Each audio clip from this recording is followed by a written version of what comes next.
দেখুন হচ্ছে forward contract কি? এটা হচ্ছে একটা এগ্রিমেন্ট, এটা হচ্ছে দুইটা পার্টিসের মধ্যে হয়। It's an agreement to buy or sell an asset at a certain future time for a certain price. দুইটা পার্টির মধ্যে হবে সার্টেন ফিউচার টাইমের, আর হচ্ছে একটা স্পেসিফাইড টাইম থাকবে, একটা স্পেসিফাইড প্রাইস থাকবে। এটা হচ্ছে ওটিসি মার্কেটে হয়, এই জন্য এটাকে বলা হয়, এটাকে কাস্টমাইজ করা যায়, এটা কোনো ধরনের স্ট্যান্ডার্ডাইজ ফলো করে না। আবার ইউজুয়ালি বিটুইন এই যে টু ফাইন্যান্সিয়াল ইনস্টিটিউশনস অথবা between A financial institutions and one of its clients, মানে হচ্ছে এখানে দুইটা পার্টিই থাকে, এটাই মেন কথা। It can be use to has foreign currency risk. এখন হচ্ছে লং পজিশন আর শর্ট পজিশন। লং পজিশন আর শর্ট পজিশন সব যখনই থাকে না কেন আমাদের যে বেসিক ছিল এটাই থাকবে। লং পজিশনে হচ্ছে আমরা বাই করি, শর্ট পজিশনে হচ্ছে আমরা সেল করি ইন দ্য ফিউচার। কিন্তু তাহলে এখন কি করব? এখন আমরা সেল করে দিই, এইটার বেলায় হচ্ছে এখন আমরা সেল করি, পরবর্তীতে গিয়ে বাই করি। আর শর্ট পজিশনে কি? এখন আমরা বাই করি, পরবর্তীতে গিয়ে সেল করি। কেন? আমরা ভাবি যে এখানে হচ্ছে ভবিষ্যৎ, লং পজিশনে হচ্ছে ভবিষ্যতে দাম কমবে স্টকের বা যে কোনো আন্ডারলাইং অ্যাসেটের।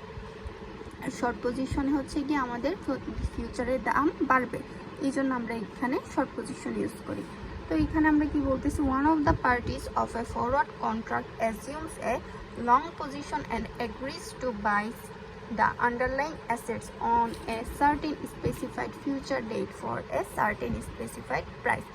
যখন লং পজিশন নিয়ে হবে, একটা পার্টি হচ্ছে লং পজিশন হোল্ড করতেছে এখানে, আরেকটা পার্টি হচ্ছে শর্ট পজিশন হোল্ড করতেছে। The other party assumes a short position and agrees to sell the asset on the same date for the same party. এটার মানে বুঝেছে এক পার্টি লং পজিশন নিচ্ছে, আরেক পার্টি শর্ট পজিশন নিচ্ছে। Pay off কীভাবে হবে? পে অফ কি? নেগেটিভও হতে পারে, পজিটিভও হতে পারে। একজনের লাভ হলে আরেকজনের লস হবে, এটাই স্বাভাবিক। লং পজিশনের বেলায় কি সূত্র কি? যে in general the pay off from a long position, long পজিশনের বেলায় সূত্র হচ্ছে এসটি মাইনাস কে।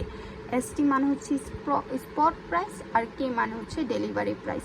তার মানে স্পট প্রাইস থেকে যদি ডেলিভারি প্রাইস কম হয় তাহলে আমার লং পজিশনে লাভ হবে, যদি এটার ভ্যালু মাইনাস আসে তাহলে হচ্ছে আমার লস হবে।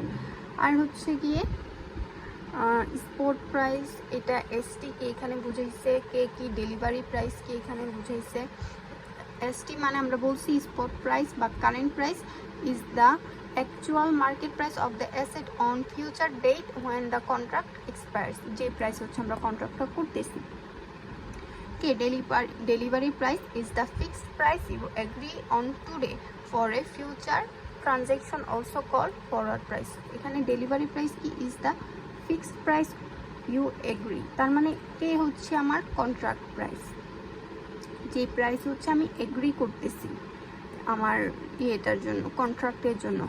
আর এসটি মানে হচ্ছে actual market price, actual market price, মার্কেটে যে প্রাইস হচ্ছে এটাকে আমরা এসটি বলতেছি এখানে। আর ডেলিভারি প্রাইস হচ্ছে আমরা যেই প্রাইসে বলতেছি কন্ট্রাক্টটা করতেছি সেটা হচ্ছে আমার ডেলিভারি প্রাইস। তার মানে আমার লং পজিশনের বেলায় সূত্র হচ্ছে এসটি মাইনাস কে, আর হচ্ছে শর্ট পজিশনের বেলায় সূত্র হচ্ছে কে মাইনাস এসটি। এটা হচ্ছে আমার শর্ট পজিশনের বেলায় সূত্র। এখানে কি লিখছি?